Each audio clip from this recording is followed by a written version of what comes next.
call zone vana. Daddy imagine mda ngo ha church ku nyo ku to na ma otam fe kai mu mva. Mba sa wona na mo ho akondo. Mo ko bu na hana. E na bu mo chiche, e na bu mo le ngini. Mo ka gutu ma chisinga. Mo ka mi oshima hinde yo, mo vo. Uvola na. Mo vola kwa gonila.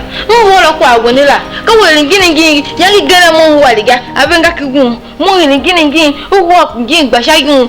E mo vola vevo sunudi. Mo vo. Let it cheat wa hen. Nagi yuange ka tesiri ya se tesunega. La go ta church la go. Yo chile dikpo chile to kwa agbashiyan.